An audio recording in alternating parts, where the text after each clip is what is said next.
आज आपण बनवणार आहोत झटपट होणारा सँडविच। सर्वात आधी आपण कुकरमध्ये पाणी घालूया। 2 ग्लास पाणी टाकूया।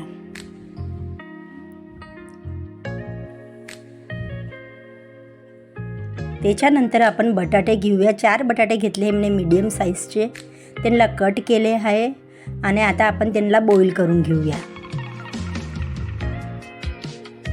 कुकरचं झाकण बंद करूया आणि आपण 2 शिट्ट्या घेऊन घेऊया कुकरच्या।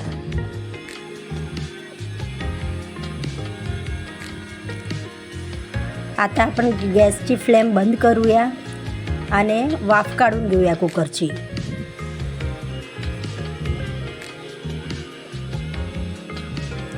आता आपले बटाटे मऊ शिजलेले आहे, आपण पाहून घेऊया आणि एका प्लेटमध्ये काढून घेऊ त्यांना।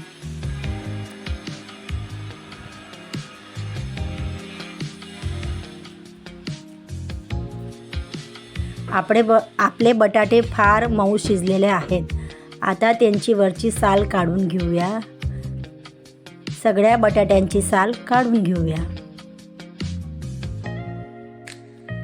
आता त्यांना व्यवस्थितपणे मॅश करून घेऊया, एकदम बारीक मॅश करून घेऊया। आता आपले बटाटे व्यवस्थितपणे मॅश झालेले आहेत।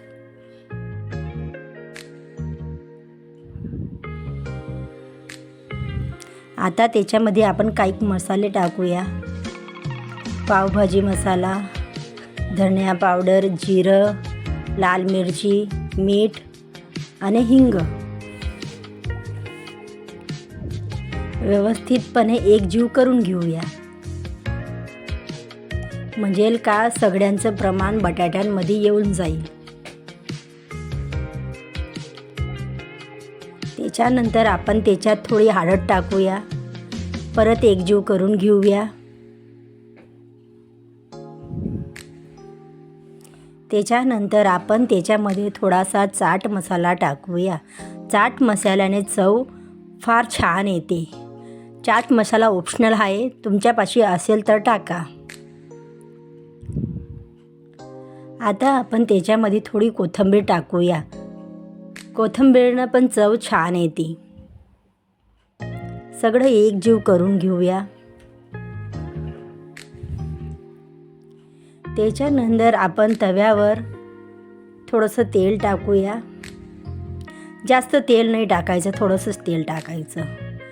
ब्रेड घेतलेलं आहे आपण, इथं ब्रेड कट करून घेऊया। आपण ब्रेड कट पण करू शकतो आणि आपण आखे पण घेऊ शकतो। मी छोटे मीडियम साईजचे ब्रेड घेतलेले आहे आणि त्यांना कट करून घेतलेले आहे, पण तुम्ही ब्रेड आखे पण घेऊ शकता। त्याच्यामध्ये आपण हे जे बेटर बनवलेलं आहे ते आपण लावून घेऊया।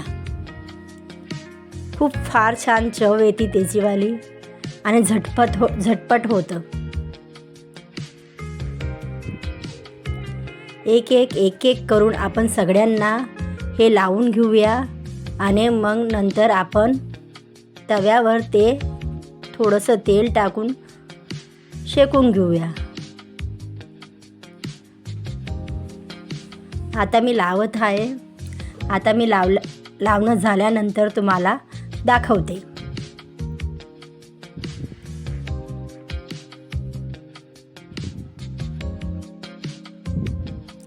अशा प्रकारे आपण सगळ्या ब्रेडला हे लावून घेऊया मिश्रण।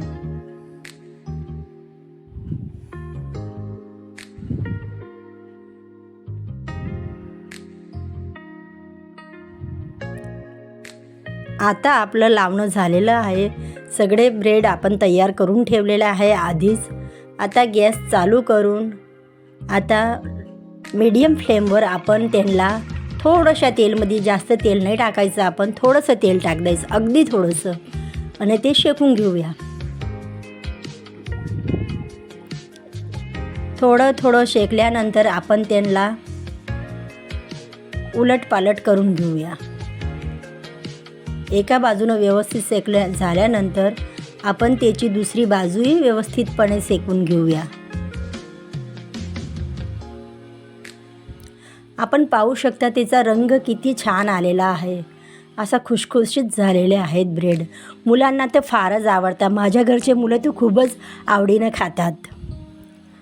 अशा प्रकारे आपण सगळे ब्रेड शेकून घेऊया. अत्यंत कमी तेलामध्ये हा नाश्ता तयार होतो. याला जास्त तेल लागत नाही. कमी तेलामध्ये खूपच छान होतो. त्याच्यामुळं बाळांना द्यायला पौष्टिक पण आहे आणि आपण त्याला मुलांना डब्यामध्ये पण देऊ शकतो. अशा प्रकारे मी सगळे ब्रेड शेकून घेते आहे. तुम्ही पाहू शकता सगळे ब्रेड झाले आहे. त्याला आपण ग्रीन चटणी किंवा टोमॅटो सॉससोबत खाऊ शकतो. आपल्या मुलांना हे फारच आवडेल. कसे झाले आहे तुम्ही नक्की सांगा आणि घरी बनवून पण पहा. एकदम क्रिस्पी झालेलं आहे आणि खूपच छान झालेलं आहे. तुम्ही पण तुमच्या मुलांना करून खाऊ घाला. थँक्यू.